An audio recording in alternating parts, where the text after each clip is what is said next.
সাব্বাস যোৰহাট আৰক্ষী সাব্বাস সাব্বাস যোৰহাটৰ আৰক্ষী অধীক্ষক মহোদয় সাব্বাস এটা কাৰণেই দিছো যদিহে যোৰহাটৰ আত্মহনন কৰা দীপাংকৰ গগৈ মাৰণাস্ত্ৰ সৰবৰাহৰ সৈতে জড়িত আছিলেই তেন্তে তেওঁক গ্ৰেপ্তাৰ কৰি আইনী প্ৰক্ৰিয়াৰ মাজেৰে তেওঁৰ বিৰুদ্ধে ব্যৱস্থা ল'ব নোৱাৰিলেহেঁতেন নেকি দীপাংকৰৰ বিৰুদ্ধে যদি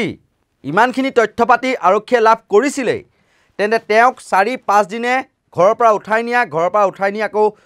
অত্যাচাৰ কৰি আকৌ নিশা আনি থৈ যোৱা এইবিলাক নকৰি কিয় গ্ৰেপ্তাৰ কৰা নাছিল এই প্ৰশ্ন এইভাবে উত্থাপন হৈছে কিয়নো যোৰহাটৰ আৰক্ষী অধীক্ষক মোহনলাল মিনাই এখন সংবাদমেল সম্বোধন কৰিছিল কালি সংবাদমেলখনত মৃত দীপাংকৰক তেওঁ অস্ত্ৰ সৰবৰাহকাৰী অৰ্থাৎ আৰ্মছ স্মাগলাৰ দেশদ্ৰোহী উগ্ৰপন্থী সজাবলৈ উঠি পৰি লাগিছিল দীপাংকৰৰ ফোন বিস্তৃতৰ ওপৰত নিৰীক্ষণ বা প্ৰযুক্তিগত বিশ্লেষণ কৰাৰ পাছত তেওঁক অস্ত্ৰ সৰবৰাহৰ লগত জড়িত থকাৰ প্ৰমাণ পোৱা গৈছিল বুলি দাবী কৰিছিল যোৰহাটৰ আৰক্ষী অধীক্ষক মোহনলাল মিনাই আনকি এখুব ওপৰলৈ গৈ কিছুদিন পূৰ্বে লিচুবাৰীৰ ঘটনাৰ সৈতে জড়িত থকাৰ অভিযোগত গ্ৰেপ্তাৰ হোৱা লখিমপুৰৰ সঞ্জীৱ বৰুৱাৰ পৰাও দীপাংকৰে হেনো মাৰণাস্ত্ৰ লৈছিল বুলিও প্ৰমাণ পাইছিল বুলি দাবী কৰিলে যোৰহাটৰ এইজন আৰক্ষী অধীক্ষকে এইবোৰ মন্তব্য কৰাৰ পাছত আকৌ ফিজিক্যালি দীপাংকৰ গগৈ যোৰহাট লিচুবাৰীৰ সেনা চাৱনীত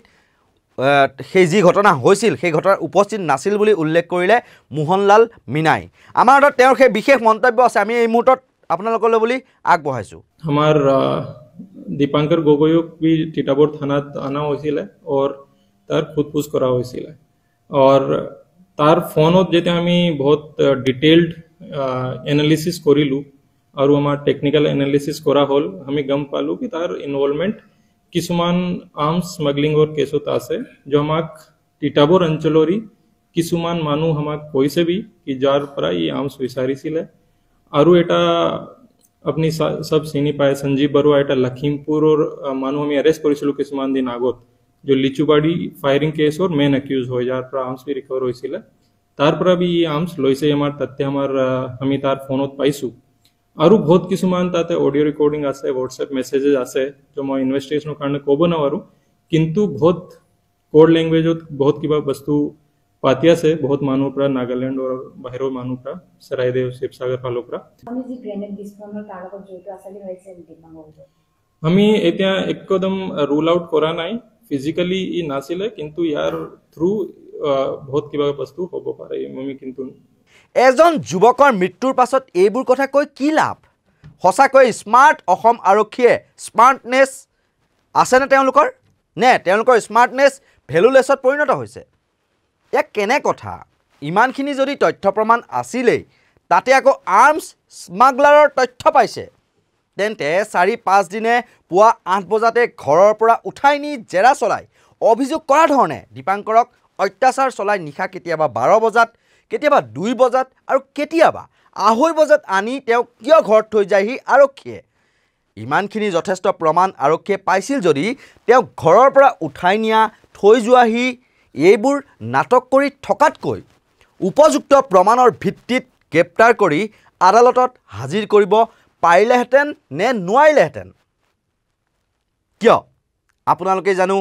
কবিতা লিখাৰ বাবে বৰ্ষাশ্ৰী বুঢ়াগোহাঁইক গ্ৰেপ্তাৰ কৰি জেললৈ প্ৰেৰণ কৰা নাছিল জানো ফেচবুকত আৰক্ষীৰ এজন উচ্চপদস্থ বিষয়াৰ পোষ্টত আলফা স্বাধীনৰ সপক্ষে কমেণ্ট কৰি ডিব্ৰুগড়ৰ জকাই হৰেঘাটৰ এজন যুৱকক গ্ৰেপ্তাৰ কৰা নাছিল জানো আৰক্ষীয়ে ঠিক সেইদৰে আলফাৰ সমৰ্থনত ফেচবুকত পোষ্ট কৰি তামুলপুৰৰ এজন যুৱক আৰক্ষীৰ জালত পৰা নাছিল জানো তেওঁক জানো গ্ৰেপ্তাৰ কৰা হোৱা নাছিল ঠিক সেইদৰে আলফাৰ সমৰ্থনত কমেণ্ট কৰাৰ বাবে মৰাণৰ ৰাইডিঙিয়াৰ মাইনা চুতীয়া নামৰ বক্সিং খেলুৱৈগৰাকীক চৰাইদেউ আৰক্ষীয়ে গ্ৰেপ্তাৰ কৰা নাছিল জানো তেনে ক্ষেত্ৰত যোৰহাটৰ মৃত দীপাংকৰ গগৈৰ বিৰুদ্ধে মাৰণাস্ত্ৰ সৰবৰাহ উগ্ৰবাদী সংগঠনৰ সদস্যৰে লিংক থকাৰ পাছতো যদি আপোনালোকে প্ৰমাণ পাইছিলেই তেওঁ গ্ৰেপ্তাৰ কিয় নকৰিলে তিতাবৰ আৰক্ষীয়ে আমি পুনৰ এবাৰ যোৰহাটৰ আৰক্ষী অধীক্ষক মোহনলাল মীনাৰ বক্তব্য আপোনালোকলৈ বুলি আগবঢ়াইছোঁ। আমাৰ দীপাংকৰ গগৈক भी তিতাবৰ থানাত অনা হৈছিলে और তাৰ খুদপুছ কৰা হৈছিলে और তাৰ ফোনত যেতিয়া আমি বহুত ডিটেইলড এনালিসিস কৰিলো আৰু আমাৰ টেকনিক্যাল এনালিসিস কৰা হ'ল আমি গম পালো কি তাৰ ইনভলভমেন্ট কিছুমান আৰ্মছ স্মাগলিংৰ কেছত আছে जो আমাক তিতাবৰ অঞ্চলৰি কিছুমান মানুহ আমাক কৈছে भी কি যাৰ পৰা এই আৰ্মছ বিচাৰিছিলে আৰু এটা अपनी सब চিনি পায় সঞ্জীৱ বৰুৱা এটা লখিমপুৰৰ মানুহ আমি এৰেষ্ট কৰিছিলো কিছুমান দিন আগত जो লিচুবাড়ি ফায়াৰিং কেছৰ মেইন একিউজ হৈ যাৰ পৰা আৰ্মছ বি ৰিকভাৰ হৈছিলে তাৰ পৰা বি আৰ্মছ লৈছে আমাৰ তথ্য আমাৰ আমি তাৰ ফোনত পাইছো আৰু বহুত কিছুমান তাতে অডিও ৰেকৰ্ডিং আছে হোৱাটছএপ মেছেজেস আছে जो মই ইনভেষ্টিগেশ্যনৰ কাৰণে ক'ব নোৱাৰো কিন্তু বহুত কোড ল্যাঙ্গুৱেজত বহুত কিবা বস্তু পাতি আছে বহুত মানুহৰ পৰা নাগালেণ্ড আৰু বাহিৰৰ মানুহৰ পৰা সৰাইদেউ শিৱসাগৰ ফালৰ পৰা আমি যি গ্ৰেনেড বিস্ফোৰণৰ তাৰ লগত জড়িত আছে বুলি ভাবিছে দীপাংকৰ আমি এতিয়া একদম ৰুল আউট কৰা নাই ফিজিক্যালি ই নাছিলে কিন্তু ইয়াৰ থ্ৰু বহুত কিবা বস্তু হ'ব পাৰে আমি কিন্তু দীপাংকৰৰ বিৰুদ্ধে ইমানবোৰ তথ্য পাতি থকাৰ পাছতো তিতাবৰ আৰক্ষীয়ে তেওঁক বিষৰ মলম একোটা হাতত দি 4-5 দিনলৈকে ঘৰলৈ পঠাইছিল কিয়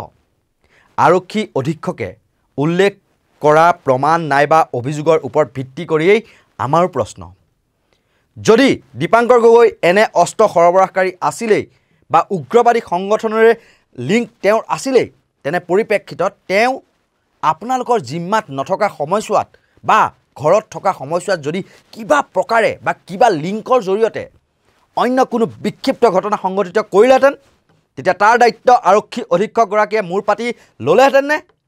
তাৰ দায়িত্ব তিতাবৰ আৰক্ষীয়ে ল'লেহেঁতেন নে আপুনিয়ে দেখোন উল্লেখ কৰিছিল তেওঁ অস্ত্ৰ সৰবৰাহৰ সৈতে জড়িত আছিল বিভিন্ন উগ্ৰবাদী সংগঠনৰ সদস্যৰ লিংক আছিল এইবোৰ প্ৰশ্নৰ উত্তৰ আছে নে যোৰহাটৰ আৰক্ষীৰ হাতত ইয়াৰ উত্তৰ আছে নে ডিজিপি জিপি সিঙৰ হাতত ইয়াৰ উত্তৰ আছে নে গৃহ বিভাগৰ দায়িত্বত থকা মুখ্যমন্ত্ৰী হিমন্ত বিশ্ব শৰ্মাৰ হাতত আৰক্ষীৰ এইবোৰ অভিযোগ বা মন্তব্যৰ বিপৰীতে দীপাংকৰ বায়েকে সংবাদ মাধ্যমৰ আগত কোৱা মতে যোৰহাটৰ গ্ৰেনেড বিস্ফোৰণৰ দিনা হেনো ঘৰতে আছিল দীপাংকৰ কিন্তু গ্ৰেনেড বিস্ফোৰণৰ লগত দীপাংকৰ জড়িত হয় বুলি ক'বলৈ বা দীপাংকৰৰ মুখৰ পৰা উলিয়াবলৈ সেই কথা আৰক্ষীয়ে জোৰ জবৰদস্তি দীপাংকৰক আৰক্ষী অধীক্ষকে ধৰি অন্য আৰক্ষীয়ে মাৰপিট কৰা বুলি অভিযোগ তুলিছিল পৰিয়ালৰ লোকে সেই অভিযোগসমূহ আমাৰ হাতত আছে আমি সেইখিনি আপোনালোকলৈ আগবঢ়াইছোঁ পায়খত দীপাংকৰ আজি 6টা বজাতে আহিছোঁ যেতিয়া হি নাই বুলি কৈছে ৰছী লৈ গৈছে বুলি তাৰপিছত মই বিচাৰ কোচা কৰিছোঁ নাই পোৱা তাৰপিছত মায়েও কান্দি আছে ববাও বিচাৰি আছে নাই পোৱা তাৰপিছত মই কৈছোঁ থানালৈ খবৰ দিলে নে 6টা বজাতে দিলোঁ বোলে ল'ৰাটো কালিৰ পৰা নিবলৈ 8টা বজাতে সাজু হয় কিন্তু আজি কেলে এতিয়ালৈকে অহা নাছিলে এতিয়া এই মাত্ৰহে আহিছে পুলিচে আজি এসপ্তাহমান নিয়ে আছে যোৰহাটলৈ নিয়ে তিতাবৰলৈ নিয়ে তিতাবৰ থানা এছপিয়ে 2:30 বজাত থৈ সি ৰাতি ভাত পানী নাখায় সি বুকু ছবিয়াই কান্দে মই এইবোৰৰ লগত জড়িত নাই মোক এনেই সন্দেহ ভাবিছে অত্যাচাৰ কৰিছে মোক তাৰপিছত কালি সি ভাত নাখায় মায়ে বলে খুৱাইছে তাৰপিছত মই নাই মা মই আগতে আজি 5 বছৰ আগতে সি আলফাত গৈছিলে হয় কিন্তু চাইণ্ডাৰ কৰি আহিলে আহি পানি সি ঘৰত যোনদিনা বমবাছ হয় যোৰহাটত সেইদিনা সি ঘৰতে আছিলে দিনটো ডাঙৰ কৰি আছে ৰাতি ব্ৰইলাৰ মাংস আনি মাহঁতক ভাত পানী খুৱাই সি আছে নি ৰাতি কেইটা বজাত আহিছে ৰাতি 12টা বজাত আহি কি কৈছিলে কালি ৰাতি কি কৈছিলে মই জীয়াই নাথাকোঁ মোক মানে একদম এনেকুৱা ধৰণে মই হাতজন দিছে মই পানিছমেণ্ট দিছে মই উঠি মানে সি কাম কৰি খাব নোৱাৰো কংগুৰ মই নিজে হৈ গ'লো বুলি সি মানে নিজৰ আজি বডিটো চাই পেলাই মই অনুভৱ কৰিছোঁ দেখিছ নাই এনকাউণ্টাৰ হৈ আছে তোক এনকাউণ্টাৰ কৰি দিম আৰু বন্ধুক সি এছপিয়ে নাম মূৰত থৈছে বুলি কৈছে এছপিয়ে মূৰত বন্ধুক থৈছে বন্ধুক থৈছে ইমান সি কোৱা মতে এছপিয়ে বন্ধুক মোৰ মূৰত থৈছে আৰু মেডিকেল পোৱাইছে মাৰিছে আৰু মেডিকেল পাইছে মুঠতে মই সত্য কথা মানে মই গ্ৰেনেড বিস্ফোৰণ কৰিছোঁ বুলি কৈ দিব লাগে নোহোৱা কথাটো কৈ দিব লাগে নহ'লে এনকাউণ্টাৰ কৰিম বুলি কৈছে তাৰপৰা আৰু সি কৈছে তেওঁ কৈছে SP ছাৰে কৈছে বোলে তুমি তই বোলে সেই হিন্দীত ক মই অসমীয়া বুজি নাপাওঁ আমাৰ এতিয়া হিন্দী ক'ব নাজানে সি কৈছে মই অসমীয়াহে জানো মই হিন্দী নাজানো সেইটো কথাটো তাক মানে খুব মাৰিছে হিন্দী ক'ব নোৱাৰে অসমীয়া যুৱকৰ কথাই কৈছে দেখিছে কালি আহি শুলেহি খোৱাৰ পিছত মানে ৰাতিপুৱা সি শুব নোৱাৰিলে মানে শুবই নোৱাৰিলে মাকহঁতকহে মানে শুবলৈ কৈছে যে চিন্তা নকৰিবি ময়ো শুম মা তহঁতিও শুবি যা কিন্তু সি যে নুশুৱে তাৰ যিখিনি যন্ত্ৰণা ভুগি আছে সি মৃত্যু বাটটো বাচিছে আৰু গতিকে সি জীয়াই থকা আৰু বা তাত কি ভাবুকি দিছে তোক এই লাষ্ট বুলিব আকৌ পিছৰ পৰ্যায়ত তোক যদি আনো তই বাচি নাযাওঁ বুলিও চাগে ভাবুকি দিছে যেতিয়া নেকি পুলিচে মানে SP-য়ে মূৰত বন্ধুকটো থৈ পেলাই তাক সেইখিনি কথা কয় তেতিয়াহ'লে ল'ৰাই এনেও সি নিজে মৰি যোৱাই ভাল এতিয়া 5 দিনকে তেওঁলোকে নি আছে 5 দিনকে যা কৈছেগে নিছে মোবাইল ঘৰত দুটাকে মোবাইল মাক যদি তেওঁলোকে কিবা প্ৰমাণ পাইছে মাক বাপেকক দেখাব নোৱাৰিলে কেলে বোলে আপোনালোকৰ ল'ৰা এইটোৰ লগত জড়িত কাৰণে আমাৰ আপোনালোকৰ ল'ৰাটো জেৰা কৰিবলগীয়া হৈছে বা ঘৰৰ পৰা উঠাবলগীয়া হৈছে তেওঁলোকে একো প্ৰমাণেই দেখুৱাব পৰা নাই তাত তেওঁ এনেকুৱাই তাক মানে মাৰিছে মানে এনেকুৱাই মাৰিছে সি মানে সিয়া মানে এতিয়া গোটেই দেহাটোত আপুনি চাবলৈ বাকী নাই তাত এনেকুৱা পিছ মানে এই পেটৰ চোৱা মানে একদম মাৰি মাৰি মানে অৱস্থা নাইকিয়া কৰি দিছে সদায় আছে মেডিকেল সদায় টিকাকেইটা একদম অৱস্থা নাই একদম ফুলা মানে বুট জোতাই গচকিছে চাগে পেটটো গোটেই অৱস্থা নাই একদম বৰ বেয়াকে পঢ়া কৰিছে মানে তাক এই হুট ফুচ কৰিছে তেহেঁতো প্ৰশাসন এইটো সম্পূৰ্ণ তেওঁলোকে হত্যা তেওঁলোকে সম্পূৰ্ণ এইটো হত্যা কৰিলে সি ল'ৰাটো মানে মৰি যাব বুলিয়ে সিহঁতি ইয়াক চমজাই দিছে হত্যা কৰিছে তেওঁলোকে তাৰপৰা এতিয়া যোৱাৰ আগত কৈছে কি আজিৰ পৰা মুক্ত হলো বুলি কৈছে ধেমালি কথা এই কেইজন মানে কৈ থৈ গৈছে পুলিচে কৈ থৈ গৈছে আজিৰ পৰা মুক্ত হলো বুলি তদন্তৰ আহ্বান চৰকাৰী তদন্তৰ কাৰণে কমিটি গঠন এই প্ৰক্ৰিয়া চলি থকাৰ মাজতে আমি দেখিছোঁ যে পোনপটীয়াকৈ অভিযুক্ত যোৰহাটৰ SP মোহনলাল মীনা ডাঙৰীয়াই প্ৰেছ মিট দি আত্মপক্ষ সমৰ্থনত বিভিন্ন কথা কৈ আছে আমি দেখিছোঁ যে কেতিয়াও এগৰাকী অভিযুক্তই তদন্ত প্ৰক্ৰিয়া আৰম্ভ হোৱাৰ পাছত আত্মপক্ষ সমৰ্থনত আবুল তাবুল কথা কৈ তদন্তক বিভ্ৰান্ত কৰিব বিপথে পৰিচালিত কৰিব নোৱাৰে SP-য়ে সেই কামটো কৰিব নোৱাৰে গতিকে মুখ্যমন্ত্ৰীক এই বিষয়টো আমি দৃষ্টিগোচৰ কৰিছোঁ নহ'লে আমি ভাবিম যে প্ৰথমৰ পৰাই আচলতে তদন্তটোক বিপথে নিয়া হৈছে আৰু এয়া এখন নাটক তদন্তৰ নামত গতিকে এয়া বন্ধ কৰিবলৈ আমি দাবী জনাইছোঁ আৰু দ্বিতীয় কথা হৈছে SP মোহনলাল মীনা ডাঙৰীয়াক আমি অন্ততপক্ষে তদন্ত প্ৰক্ৰিয়াত ব্যাঘাত জন্মাব নোৱাৰাকৈ তেওঁক ৰিজাৰ্ভ ক্লজ তাৎক্ষণিকভাৱে কৰিবৰ কাৰণে আমি দাবী জনাইছোঁ তেওঁক দায়িত্বৰ পৰা আঁতৰাই ৰাখিবৰ কাৰণে আমি দাবী জনাইছোঁ আৰু আমি দেখিছোঁ যোৱাকালি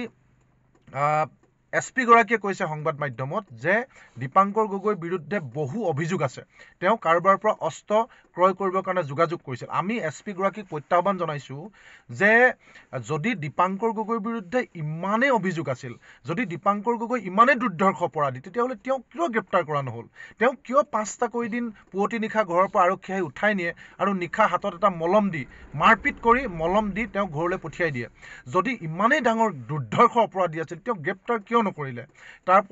কথা এইটোৱে যে গ্ৰেপ্তাৰ কৰিব পৰাকৈ তেওঁৰ পৰা একো তথ্য নাপালে সেইকাৰণে তেওঁ ঘৰলৈ পঠিয়াই দিয়ে খালি কেৱল যোৰহাটৰ বিস্ফোৰণৰ লগত জড়িত হয় বুলি ক'ব লাগে বুলি মূৰত বন্দুক থৈ SP-য়ে কয় আৰু নোকোৱাৰ কাৰণে নিৰ্যাতন চলে যি নিৰ্যাতন সহ্য কৰিব নোৱাৰি লেঙুৰাই ঘৰলৈ আহি দীপাংকৰে মাক দেউতাকক কান্দি কয় আৰু শেষত উপায় নাপায় তো আত্মহত্যাৰ পথ বাছি ল'লে এতিয়া নিজে বাচিবৰ কাৰণে SP-য়ে যিবিলাক কথা কৈ আছে আমাৰ পোনপটীয়া প্ৰশ্ন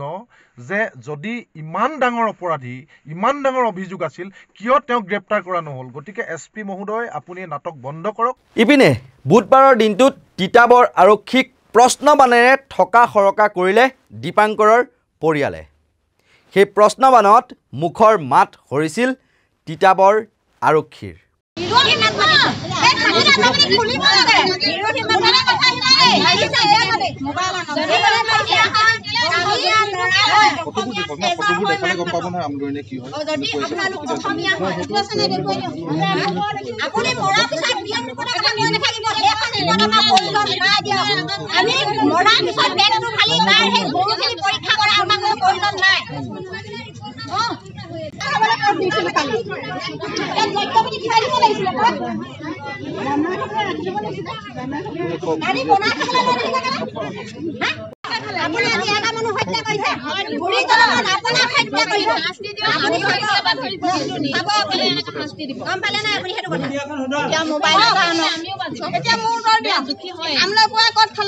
আপোনালোকে মেলি দিছিলে ইয়াত গছ আছে নে কি কওক লড়ক আমলে এখানে যে আপুনি কলে কেলে কিয় আপোনালোকে 2:30 বজাৰ পিছত কিয় লড়াটো থৈছেগে ঘৰ আমলে 2:30 বজাৰ পিছত আপোনালোকে কিয় থৈছেগে কোন ৰুল আছে হেতু 2:30 বজাৰ পিছত আপোনালোকে ঘৰ কি লড়া সমজাবগে পায় নেকি প্ৰত্যেক দিনাখন আপোনালোকে 2:30 বজাত কেলে সমজাই আমলে মেলটো কেলে সমজাই আপোনালোকে মোক বন্ধু আপোনালোকে দিনত লড়া দিছে 9টা বজাত আনিছে আপোনালোকে 4টা বজাৰ আগত আপোনালোকে সমজাই দিবগে লাগে হা 4টা বজাত এতিয়া আপোনালোকে ৰাখিব পাৰে আপোনালোকে 24 ঘণ্টা যদি ইয়াত আছিলে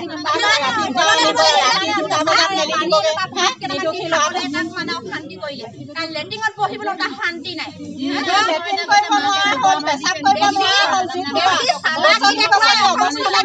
বেছি চালাকি দেখুৱাইছে যে ইয়াক যদি ইমান ঘণ্টা ঘৰত ৰাখো ইমান ঘণ্টা যদি ইয়াক যদি অত্যাচাৰ কৰো তেনেহ'লে আমি আইনৰ ফালৰ পৰা আমি বাচি থাকিম আইন সমান চবৰে কাৰণে মনত ৰাখিব আমিও লৈ আছো আপোনাৰ ওপৰত আমিও লৈ আছো মুখ্যমন্ত্ৰী হিমন্ত বিশ্ব শৰ্মাই যেন কোৱা নাছিল তেৱে দেখোন বুকু ফিন্দাই কয় আৰক্ষীলৈ সংস্কাৰ আহিছে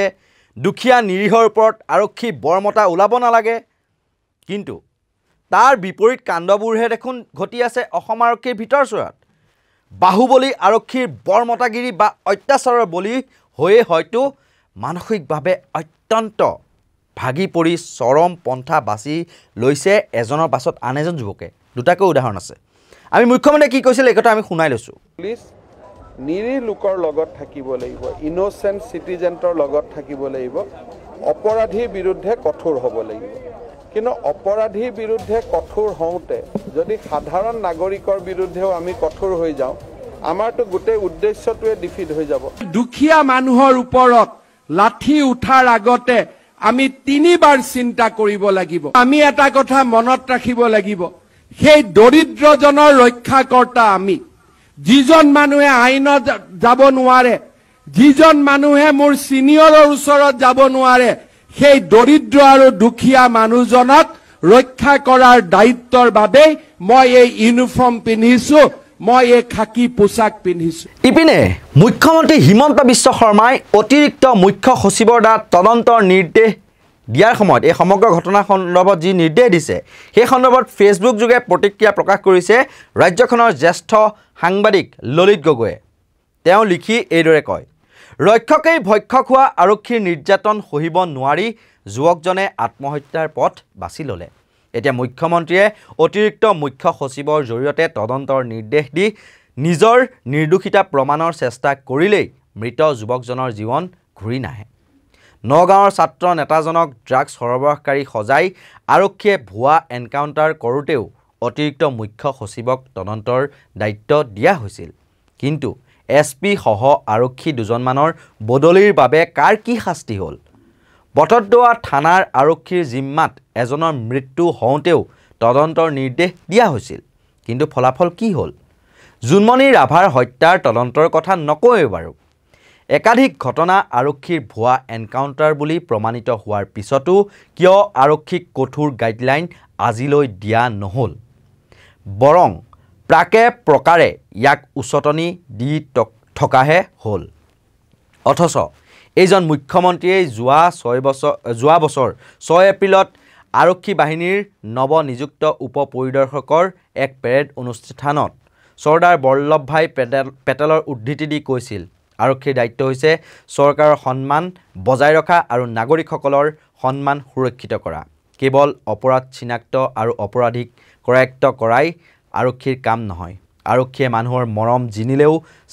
জিনিবলৈও চেষ্টা কৰিব লাগিব কোনো পৰিস্থিতিৰ মোকাবিলাৰ সময়ত হিতাহিত জ্ঞান হেৰুওৱা এজন আৰক্ষী বিষয়া আৰক্ষী বাহিনীৰ সদস্য হোৱাৰ বাবে উপযুক্ত নহয় ভাৰতৰ প্ৰথমগৰাকী গৃহমন্ত্ৰীৰ এই উদ্ধৃতি মুখ্যমন্ত্ৰীৰ অন্তৰ্নিহিত বাণী আছিল নে আনে লিখি দিয়া ভাটৌৰ সূত্ৰলিপি আছিল তাক লৈ সন্দেহ হয় আৰক্ষীৰ দ্বাৰা চৰকাৰৰ ভাৱমূৰ্তি হানিকাৰক ওপৰৰ ঘটনাকেইটাৰ পিছতেই আৰক্ষী লোকসকল সংযমী হোৱাৰ প্ৰয়োজন নাছিল নে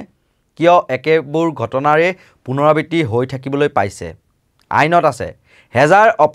অপৰাধী সাৰি যাওক কিন্তু এজনো নিৰীহৰ শাস্তি নহওক বাস্তৱত এয়া দেখিবলৈ পোৱা গৈছেনে আৰ্থিকভাৱে দুৰ্বলসকলৰ প্ৰতি আৰক্ষীক সদয় আৰু শ্ৰদ্ধাশীল হ'বলৈ জনোৱা মুখ্যমন্ত্ৰীৰ আহ্বান নিশা 2 বজাতো থানালৈ আহি এগৰাকী মহিলাই এজাহাৰ দিব পৰাকৈ পৰিৱেশ সৃষ্টি কৰিম বুলি কৰা ঘোষণা বাস্তৱত কাৰ্যকৰী হৈছেনে মুখ্যমন্ত্ৰীৰ ভাষণ আৰু কামৰ মাজত আকাশ পাতাল পাৰ্থক্যৰ কথা লিখিবলৈ গ'লে এখন মহাভাৰত হ'ব সঁচাকৈ স্মাৰ্ট আৰক্ষীৰ স্মাৰ্টনেছ আছেনে ইমান এক গুৰুতৰ অভিযোগ আৰু মন্তব্যৰে যোৰহাটৰ মৃত দীপাংকৰ গগৈক দেশদ্ৰোহী উগ্ৰবাদীৰে সম্পৰ্ক আৰ্মছ স্মাগলাৰ সজোৱাতকৈ জীৱিত কালতেই যদি সেই উপযুক্ত প্ৰমাণৰ ভিত্তিত তেওঁক গ্ৰেপ্তাৰ কৰিবলৈ 4-5 দিনে কিয় সাহস নহ'ল যোৰহাট আৰক্ষী সেই প্ৰশ্নৰ উত্তৰ ৰাইজলৈ এৰিলোঁ কিয়নো এই অসম আৰক্ষীয়ে যদিহে ফেচবুকত কোনোবাই আলফাৰ সমৰ্থনত কিবা পোষ্ট কৰে বা কমেণ্ট কৰে বা তেনেকুৱা ধৰণৰ যদি বিদ্ৰোহী কবিতা লিখে তেতিয়াহ'লে তেওঁলোকক তৎকালীনভাৱে গ্ৰেপ্তাৰ কৰি তেওঁলোকক জেল হাজতলৈ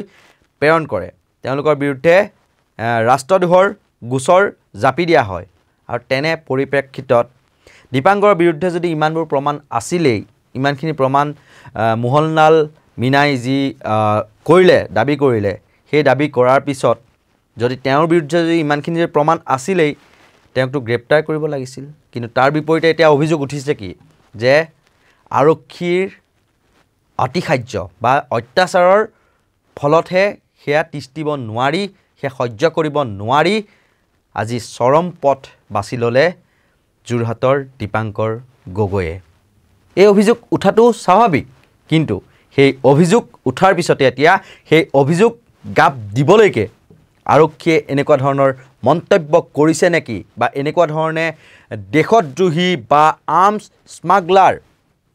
সজাবলৈ দীপাংকৰক আৰ্মছ স্মাগলাৰ সজাবলৈ তেওঁলোক উঠি পৰি লাগিছে নেকি যোৰহাট আৰক্ষী সেই বুলিও প্ৰশ্ন উত্থাপন হৈছে কিন্তু সেই প্ৰশ্ন উত্থাপন হ'লেওতো নহ'ব যদি ইমানখিনি প্ৰমাণ আছিলে আৰক্ষীৰ হাতত তেওঁক জীৱিত কালত কিয় গ্ৰেপ্তাৰ কৰিব নোৱাৰিলে কাৰণ অসম আৰক্ষীৰ স্মাৰ্টনেছ সদায় আছে বোলে তেওঁলোক বোলে স্মাৰ্ট হয় কিন্তু সেই স্মাৰ্ট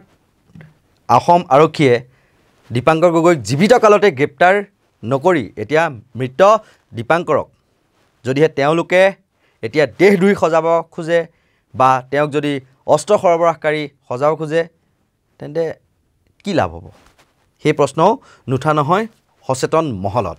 আৰু এনেধৰণৰ বিশ্লেষণাত্মক যিসমূহ বা বাতৰি তাৰ বাবে আপোনালোকে নৰ্থ ইষ্ট নাও ভিডিঅ' আৰু এনি নাও নিউজ